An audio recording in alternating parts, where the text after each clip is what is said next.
Teacher මම කරලා නැති දෙයකට බැනුම් අහන්න ඕනේද? නෑ නුවන් පුතා ඇයි?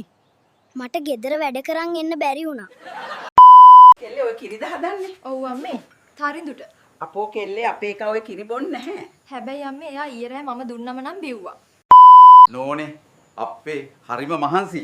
ඔය කහට එකක්වත් වක් කරන් ආවනම් තාත්තේ. නොදකින්න යකෝ මට වහ ටිකක් දියා. අවුවට ගියාම කළු වෙනව නම් ඇයි? කවදාවත් අවුවක් වැටෙන්නේ නැති පුක ඇයි එච්චර කළු? පාලි අනිත්‍ය දුක්ඛ අනාත්ම මාලි ආත්ම හුකනව තමා හැම මහත්ම. අත්තේ ඇත්තටම ෆර්නැන්ඩෝ කියන එකේ තේරුම මොකද්ද? ෆර් කියන්නේ ඉංග්‍රීසියේ මයිල් වලටනේ කොල්ලෝ. ඔකුන්ගේ කකුල් වල මයිල් වැවෙනවා හොරයිලුනේ. ෆර් නෑ අණ්ඩේ. කියන එක තමයි පස්සේ කාලෙක ෆර්නැන්ඩෝ වෙලා තියෙන්නේ. අයින් වෙයන් පකයිනේ අයින් වෙයන්. අර දනිෂ්ක ටීචර්ට මොකද්ද වෙලා තියෙන්නේ? කවද පකො ලැට් එක බිත්තියට රීපු පකයක් ආ සර් දනිෂ්ක ටීචර් වෙන්නේ නැති. එයා අයින් වෙයන් පකයිනේ ගගා අපේ ලැට් එකට රිංගුවනේ සර්.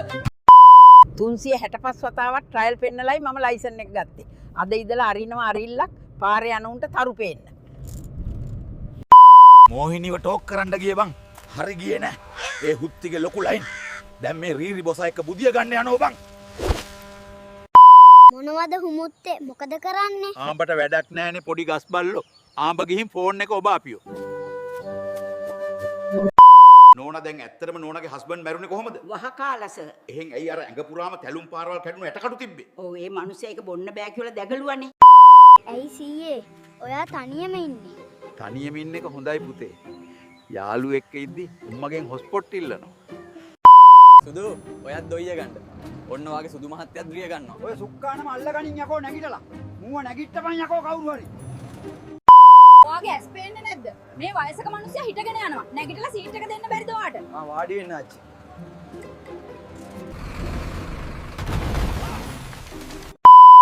උඹත් උඹේ තාත්තා වගේමයි පාරක තොටක කෙල්ලෙට්ට යන්න නෑ වනචරයක්.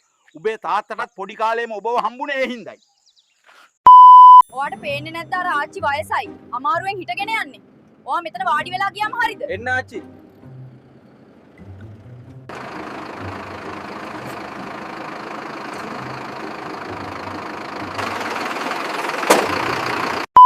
තාත්තේ කියපන් බොක්ක මොකෝ මේ ලයින් එක?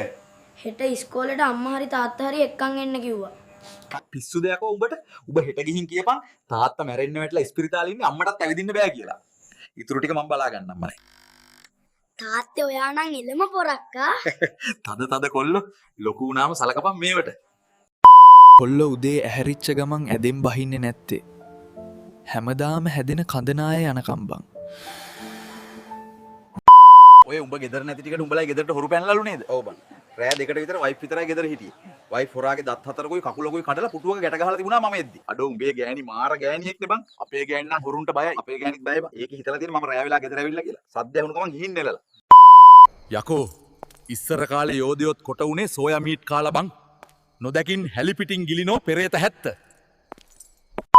මොකද කොල්ලෝ උඹ තනියම hina වෙන්නේ? 100ට මේවා තේරෙන්නේ නැහැ 100. තේරෙනවද නැද්ද බලන්න කියහන්කෝ ඉතින්. Facebook කියලා එකක් තියෙනවා හරිද? ඔව් ඉතින්. ඒකේ ලස්සන කෙල්ලෙක් ඉන්නවා. දැන් එයා මාත් එක්ක මැසේජ් කරනවා 100. ඉතින් කියහන්කෝ මොකක්ද ඒ දරුවිගේ නම? මේක තියෙන්නේ ඒන්ජල් සුදුහාමිනී කියලා 100. යකෝ ඒ මගේ ෆේක් account එකක්. සති ගාණක් ගෙදරට වෙලා පඩේරේර ෆෝන් කොට ඉදියා. දැන් මුකුත් බෑ. මීට වැඩි හොඳයි මේක රෝල් කරලා පුක් එකේ ගැහුවා නම්. ඇයි බං උඹ ඔච්චර සතුටෙන් එන්නේ? මට දික්කසාදේ හම්බුණා මචං. අම්මට හුඩු. උඹ ඔය සිරාමද කියන්නේ? ඔව් යකෝ නඩුකාරතුමා කිව්වා පඩියෙන් හරි භාගයක් ගෑනට දෙන්න කියලා නඩත්තු කටයුතු වලට. ඉතින් ඒකට උඹ ඇයි මෙච්චර සතුටින් ඉන්නේ? ඇයි යකෝ මට දැන් පඩියෙන් භාගයක් හරි හම්බෙනවනේ. ගෑණි හිටියානම් ඒ භාගෙත් ගෑණි ගාව. ඇයි බං කොල්ලොන් එක්කෙනෙක්ට විතරක් ආදරය කරන්නේ? ඒත් අපි නෑ. අපි වටේ යනවා. අපේ අප්පොච්ච දොලේ මාළු ගහන මදී කියලා මාව මේකේ බස්සලා තිබ්බ බං. මාළු සරමාසේ ජෝගි නටනෝ. යකෝ ඉන්න බෑ මේකෙන් රෙවෙයිද මන්දා. සර්ගේ නම මොකක්ද අවුඩ එකට දාන්න? සීනි තාත්ති කියලා දාන්න. අනේ සර් මිනිස්සු ඉස්සරහා එහෙමනම් කතා කරන්න බෑ. සියේ මමගේ වයිෆ් හොයනවා 5යි 6ක් වගේ උසයි මාර ෂේප් එකක් සහ ලොකු පස්සක් තියෙන. යාව දෙක්කත්. මාත් මගේ වයිෆ් හොයන ගමන් අපි වාගේ වයිෆ් හොයාගෙනමු. ඔයා කණ්ණාඩි දාන්න නැතුව ඉද්දි ලස්සනයිනේ. මමත් කණ්ණාඩි දාන්න නැති වෙලාවට ඔයත් ලස්සනට පේනවා. මහත්තයා ඔයා මට පොරොන්දු වුණානේ මගේ ජීවිත කාලෙම සතුටින් මාව බලා ගන්නවා කියලා. ඒත් ඔයි මේ මොකද වෙලා තියෙන්නේ? කවද හිතුවේ මේච්චර කල් ජීවත් වෙන්න පුළුවන් වෙයි කියලා. ඔයා වගේ පොහොසත් වෙන්න නම් මිනිසුන්ට දෙන්න හොඳම ඇඩ්වයිස් එක. දෙමව්පියන් තෝරා ගැනීමේදී හොඳට බලලා තෝරා ගන්න. ලැජ්ජ නැද්ද මිනිහෝ උඹට ගෑණිය එන්නකොට වෙන ගෑනු දිහා බලන්න. තෝ ඒකිත් එක්කම පළ. අද කාලේ රුපියල් 5000ක් මාරු කරාම අචින්ති තම්පි භවති චින්ති තම්පි විනස්සති තමයි යාළුවේ. හරි වැඩේනේ මහත්තයෝ. මහත්තයා කිව්ව බෙහෙත් එක කොහෙවත් නැහැනේ හොයාගන්න. අම්මට හුඩු මේ මම පෑන ලිය වෙනවද කියලා ලියලා බලපු කොලේනේ. අනේ සුදෝ හිමීට යමු. මගේ ඇඟේ ලේ වතුර වෙනවා වගේ. හරි බය නැතුව ඉන්නවා. තමුසේ කෑ ගහද්දි මං කොහොමද බයික් එක පදින්නේ? තමුසේ කෑ ගහපු නිසා තමයි වැටුනේ. මොකද පිස්සු මිනිස්සයෝ මට වතුර ගහන්නේ. මං ඔහේගේ අම්මටයි තාත්තටයි පොරොන්දුවක් වුණානේ. ඔහේ මොකද්ද අපේ අම්මටයි තාත්තයි වුණ පොරොන්දුව? මම පොරොන්දු වුණා ඔහේව හැමදාම මලක් වගේ බලා ගන්නවා කියලා. මල්ලියේ මෙන්න මම කේක් එකක් හැදුවා. අම්මෝ මං ඉවරයි. අනේ ડોක්ටර් දත්තෙන්දම කඩලා ගියොත් දාගන්න කියක් යයිද? good evening මිස්ටර් පාසල් එකක් තියෙනවා. හයියෝ ඔයා අද නෙමෙයි එනවා කිව්වේ දැන් මම මට දෙන්න සල්ලිත් නැහැ. අවුලක් නැහැ මිස් බුක් පේමන්ට් තියෙනවා යන්ගේ ඇතුළට. මල ගෙවල් වල තේ අල්ලන කෙල්ලෝ හිතන් ඉන්නේ උන් ගුවන් සේවිකාවෝ කියලා. මේ කරුම වැස්සට අපේ ගෙවල් යට වුණා. අපි ගෙවල් දාලා ආවේ අර වේසනයින්ට ගෙට රින් ගන්න නෙමෙයි බෝල මං ඔකුන්ට හුකෝනවා බුමි තෙල් දාලා දැනගනි. අයියේ සාමාන්‍යයෙන් ඔයාගේ මල්ලි උදේට නැගිටින්නේ මොන වෙලාවකටද?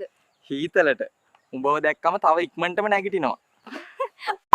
උඹ දන්නවද කෙල්ලෝ අවදි වුණාම ඇස් පොඩි කරන්නේ ඇයි කියලා? නෑ බං ඇයි? එයාලට බෝල නෑනේ කසන්න.